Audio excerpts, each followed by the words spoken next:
Hello, welcome to Karen's Cut. To put it bluntly, another way of thinking. Why I am the way I am 15, 16, domestically.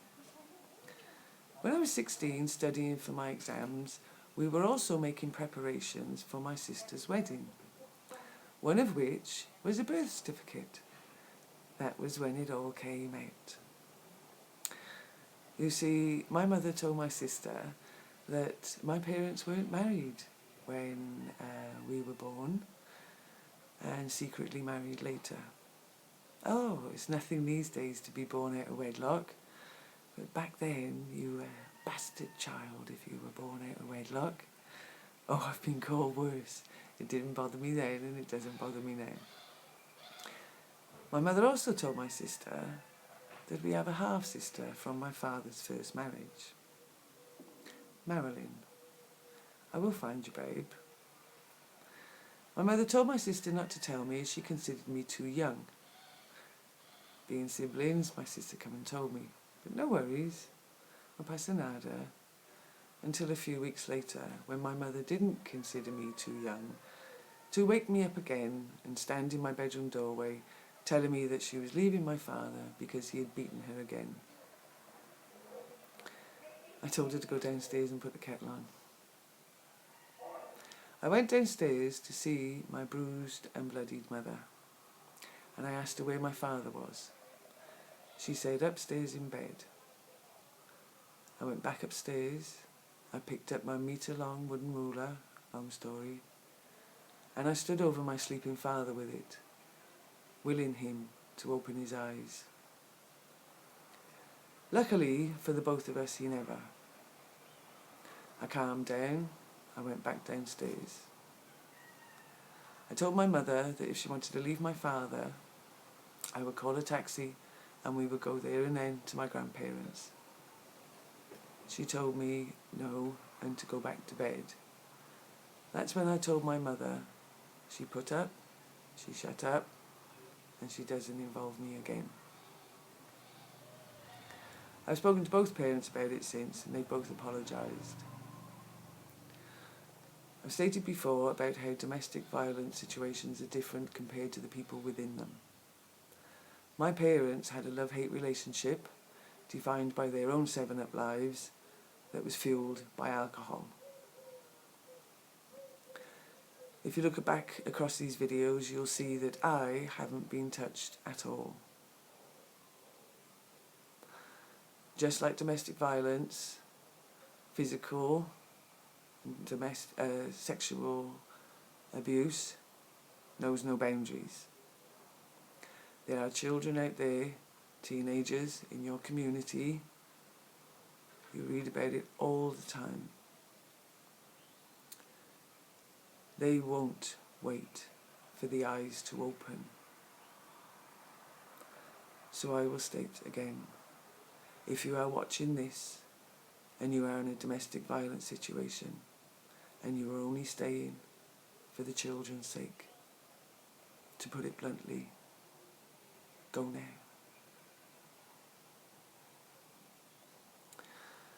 I'd like to share a happy story about me and my father before I wiggle away.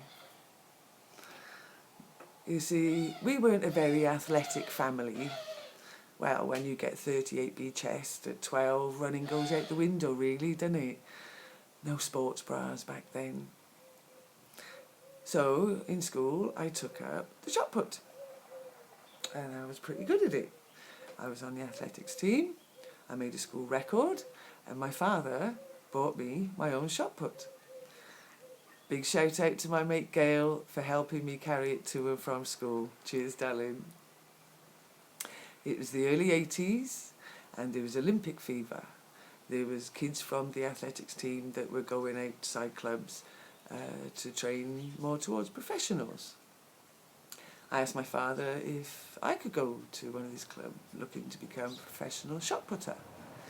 My father said he had no problem with it at all. But he pointed out that to become professional enough to compete at the Olympic level, I would have to become like the communist bloc ladies. These were the days before sex testing. And I don't think I'm vain, but you YouTube them ladies. So my father said, why don't you take up the national sport of the UK? And he bought me these. Now my mate Paula had her own dartboard in her back room, and we'd been playing in there for years. So me and my mate Paula and Gail were the local youth club team. Now we competed in the regionals and we won. So we went into the nationals.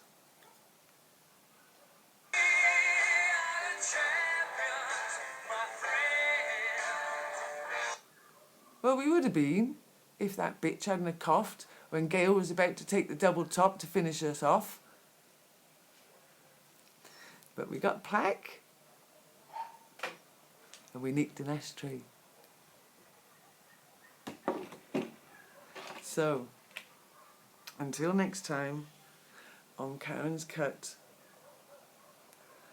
to put it bluntly, another way of thinking, when there's still 3 million unemployed and I become part of the chain.